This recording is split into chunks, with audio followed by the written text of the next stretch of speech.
রাত 12টার সেই রহস্যময় মেসেজ পর্ব 1।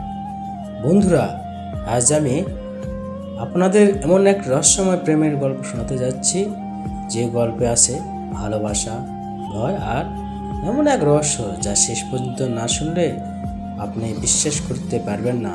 তাহলে চলুন শুরু করা যাক আজকের গল্প, রাত 12টার সেই রহস্যময় মেসেজ। গল্প পর্ব নাম্বার 1। ঢাকার এক ছোট এলাকায় থাকতো একটি ছেলে, তার নাম ছিল আরিফ। আরিফ খুব সাধারণ একটা ছেলে, পড়াশোনা শেষ করে একটা ছোট অফিসে চাকরি করত। তার জীবনটা ছিল একদম সোজা সাপটা। সকাল অফিস, বিকালে বাসা, আবার মোবাইল ইউটিউব দেখা। বন্ধু বান্ধব খুব বেশি ছিল না, কারণ আরিফ একটু চুপচাপ স্বভাবের মানুষ ছিল। কিন্তু তার জীবন একটা বড় কষ্ট ছিল। কয়েক বছর আগে সে একটা মেয়েকে খুব ভালোবাসত। মেয়েটির নাম ছিল মায়া। মায়া আরিফের কলেজের সহপাঠী ছিল।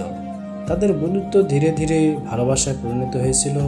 তারা দুজন একে অপরকে বিয়ে করার স্বপ্ন দেখত। কিন্তু হঠাৎ একদিন মায়া আরিফের জীবন থেকে হারিয়ে যায়। কেউ জানতো না সে কোথায় গেল। শোনা গিয়েছিল মায়া নাকি একটা দুর্ঘটনায় মারা গেছে। এই খবর শুনে আরিফ ভেঙে পড়েছিল। তারপর থেকে সে আর কোনো মেয়ের সাথে কথা বলতো না। তার জীবনটা একদমই একাকী হয়ে যায়। রহস্য শুরু। একদিন রাত 12টা, আরিফ তখন বিছানায় শুয়ে মোবাইল দেখছিল। হঠাৎ তার ফোনে একটা মেসেজ আসে, অচেনা একটা নাম্বার।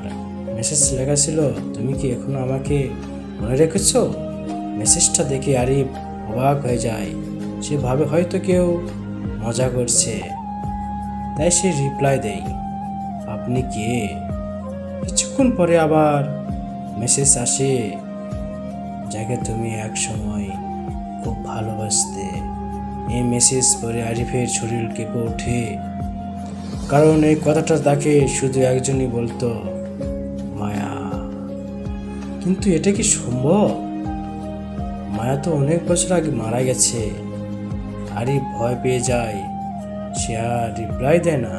কিন্তু কয়েক মিনিট পরে আবার মেসেজ আসে, ভয় পেও না আরিফ, আমি তোমার কোনো ক্ষতি করব না। এবার আরিফের বুক ধড়ফড় করতে শুরু করে। সে ভাবতে থাকে, এই অচেনা নাম্বারের মানুষটা তার নাম জানে কিভাবে? রহস্য আরো গভীর। পরের দিন অফিসে গিয়েও আরিফ সেই মেসেজের কথা বলতে পারছিল না। তার মাথায় বারবার একই প্রশ্ন করছিল, এটা কি সত্যি মায়া, নাকি কেউ তার সাথে ভয়ঙ্কর কোনো খেলা খেলছে? সেদিন রাতে আবার ঠিক 12টায় ফোন মেসেজ আসে, আজকে কি ঘুমাওনি? আরিফ এবার সাহস করলে, কি আপনি কি সত্যি করে বলুন। কিছুক্ষণ চুপচাপ থাকার পর আবার রিপ্লাই আসে, আমি মায়া। এই মেসেজ দেখে আরিফের হাত কাঁপতে শুরু করে, কারণ এই নামটা সে অনেক বছর ধরে শুনতে পায়নি। তার মনে হতে লাগলো, আজ রাতে হয়তো এমন একটা সত্য সামনে আসবে যা তার পুরো জীবন বদলে দেবে। কিন্তু বন্ধুরা, সত্যি কি মায়া ফিরে এসেছে, নাকি এর পিছনে লুকিয়ে আছে আরো ভয়ঙ্কর রহস্য?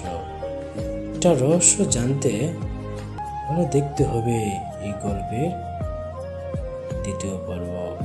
আর গল্পটি ভালো লাগলে লাইক ও কমেন্ট করে জানাবেন, এবং চ্যানেলটি সাবস্ক্রাইব করে পাশে থাকবেন। ধন্যবাদ সবাইকে।